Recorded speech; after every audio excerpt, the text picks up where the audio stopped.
was a very interesting question, mostly because of context. She's wondering about parenting in a very, very religious country, and she's not just in a religious country. She's in the Ukraine. So here we go. Nikita, this is Claire. Can you hear me? Yes, I can hear you. And for the record, I am a male. You are a male, and I messed up, and I'm so sorry. Mandisa and Janet are here with me to answer your question. Hello.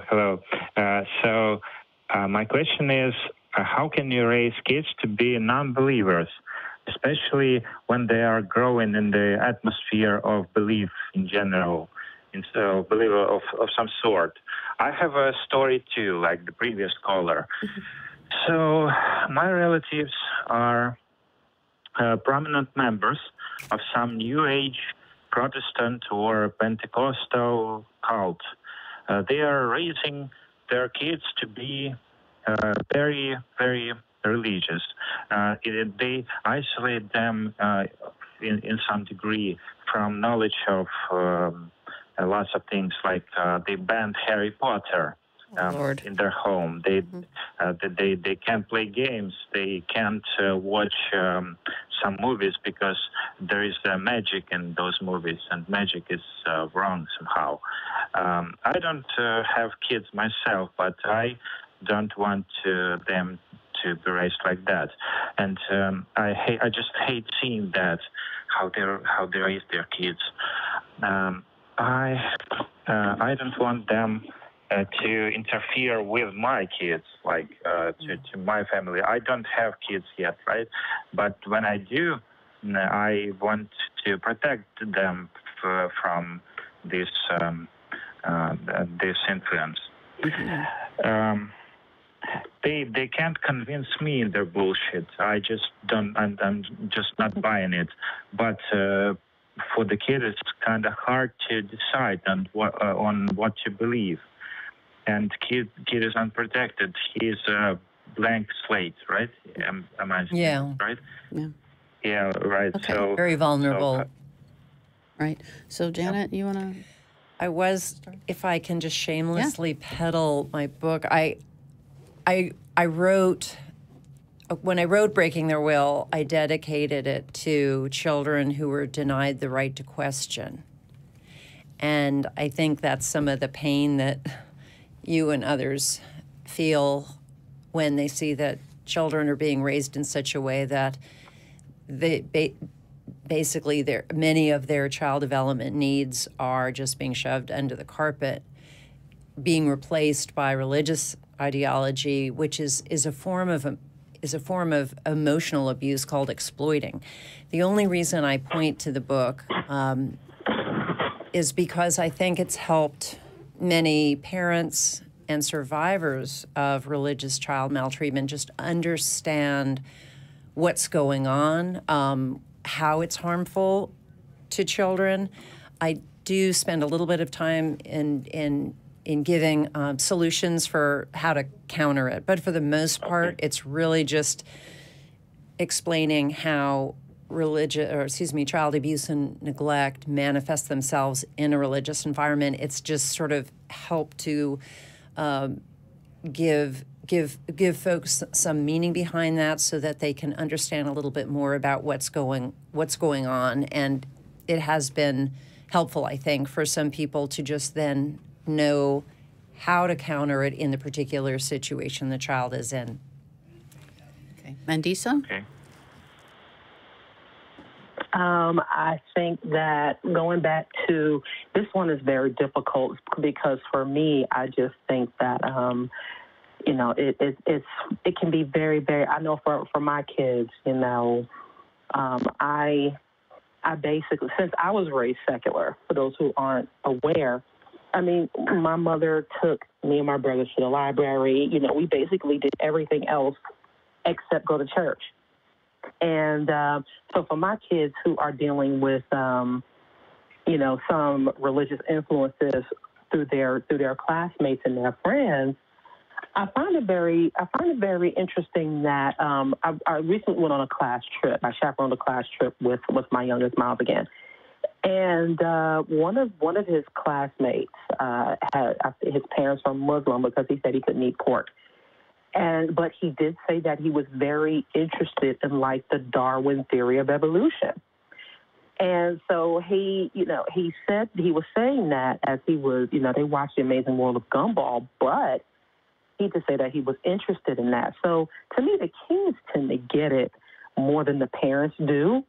It's just, unfortunately, having those religious influences can make things a bit difficult. And of course, you as the adult don't want to be, you want to be careful with what you may say to someone else's child because you don't know what they may or may not say. But I do think it's good to gauge, like, if how a child may interact with you, if they may seem, interested in some things you have to say without just coming out and saying that religion is crap, as much as we would love to do that. But kind of navigating that and being mindful of what we say.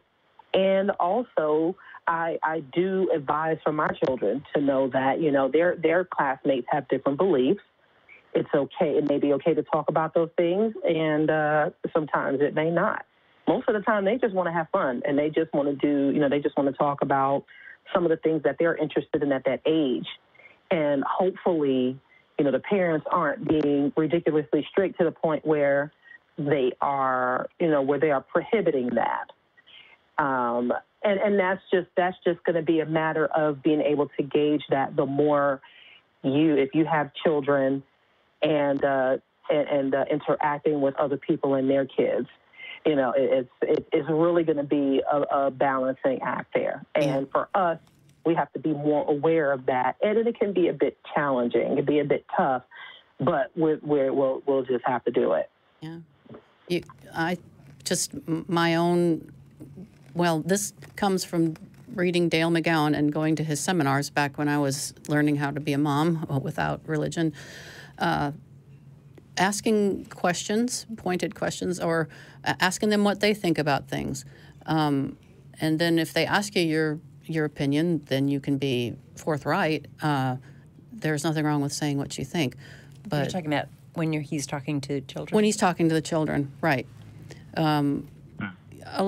Children, they are suggestible, and religion can be very appealing, but they also want to know answers to stuff. And if the answer is always something simple or even something scary, God or hell, or what you even said there, we're worried about magic and so forth, that's something that you can definitely gently push back against by saying, well, actually, I'm pretty sure that Harry Potter is just kind of a fun book. And I read it, and I'm not going to have lunch with the devil today, and so forth. It's a process. It's not all done in one sitting. It's done over many, many interactions, and you can have an impact. I mean, I think everybody my biggest concern in situations like that is that children will feel unsafe in their home, and they don't know that it's something that they're not aware of their feeling of unsafety because they're just so used to the environment being what it is. But what you can be for them is kind of a beacon of safety, just by, like Claire is saying, being the person that actually wants to listen to their ideas or whatever you feel is natural.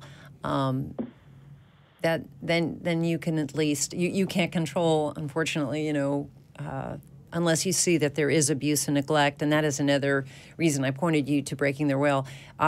In that situation, then you have to decide whether you want to report something or not.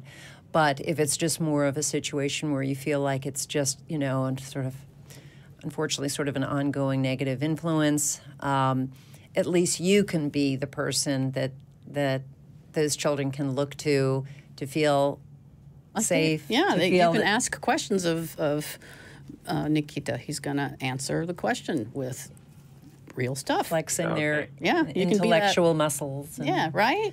Right. So that'll be That could be a good meaningful thing. to them and provide balance. I hope that helps. We have 3 other callers that we want to get to, actually 2, before we end the show. And I thank you so much for calling. Do call back and let us know how your program is going. Okay, sure. All right. Thank you so much.